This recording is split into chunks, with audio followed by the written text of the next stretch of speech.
សួស្តីបងបាទសួស្តីបងជួយមកមើលគម្រោងបរិយរបស់ខ្ញុំលក់អីបងបាទបងហ្នឹងហើយពួកខ្ញុំចង់មករកទិញបរិយអូបងឯងមករកទិញត្រូវទេបងបរិយដូងម៉ារបស់ខ្ញុំគឺជាបរិយដែលប្រណិតស្តង់ដារពិភពលោក ISO 9001បងហើយបរិយរបស់ខ្ញុំនេះកំពុងតែមានការ discount ស្រាប់ផងពួកបងមករកគឺត្រូវហ្មងបងបាទបងអញ្ចឹងបរិយបងឯងនេះមកប្លង់ម៉ានបងបាទបងបរិយរបស់ខ្ញុំនេះមកប្លង់មកខ្នងវាហ្នឹងគឺតម្លៃតែ$2500ឯងបងបងឯងបងលុយភ្លាមចូលនៅភ្លាមតែម្ដងហើយបរិយរបស់ខ្ញុំនេះបន្ទប់គេង3ប្រគុណអាច8បន្ទប់សិច1បងបន្ទប់សិចមិនបងបន្ទប់សិចបន្ទប់កេលូបងអូមានអីល្អតើបងឥឡូវបញ្ជាក់បងតិចតម្លៃ$2500ហ្នឹងយើងបានផ្ទះទាំងមូលឬក៏បងលួសបង$2500ហ្នឹងបងលុយឲ្យចូលនៅបណ្ដោយផ្ទះយើងបានធ្វើឲ្យយ៉ាងស្រស់ស្អាតដេកូស្មៅជុំវិញគួរឲ្យកយកុនគូជាទីចាប់អារម្មណ៍សមម្នោះបងនៅពេលដែលបងទិញបរិយខ្ញុំរួចគឺខ្ញុំមានការហ្វ្រីជូនសម្ភារៈដូចជាខ្នោះដៃពិឃាតខ្នោះជើងពិឃាតរំពាត់ពិឃាតបង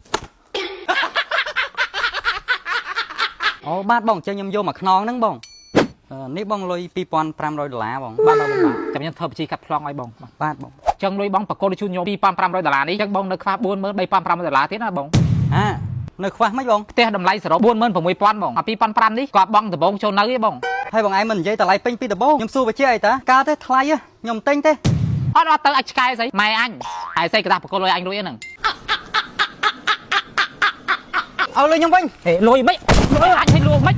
អូយឈឺយ៉ាងនេះហេតុអ្វីខ្ញុំមិនស្លាប់ទៅ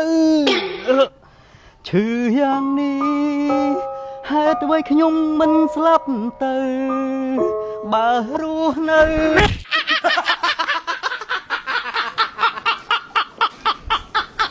សាប៊ូស្ក្រាបកាហ្វេសូកូឡាផលិតផលកូនខ្មែររបស់តេងណាសមតាមពីរូបមន្តធម្មជាតិកាហ្វេលីជាមួយសូកូឡាឲ្យប្រើបានធ្វើជាសាប៊ូដោះខ្លួនប្រចាំថ្ងៃនិងធ្វើជាស្ក្រាបស្បែកផងដែរថាប្រយោជន៍ដូចជាជួយសម្អាតស្បែកបានយ៉ាងច្រើនជំរុះកោសិកាចាស់ជួយឲ្យស្បែកទន់មាត់រលោងភ្លឺថ្លាចាំងដោយអំពុលម៉ែរក្សាសំណើមសើមបានយូរក្លិនកាហ្វេលីសូកូឡាឈ្ងុយបែបព្រីមៀមផ្ដល់អារម្មណ៍ស្រស់ស្រាយរាល់ពេលមួយទឹកផលិតផលផលិតនៅប្រទេសកម្ពុជាសុទ្ធ100%សាប៊ូស្ក្រាបកាហ្វេតេងណា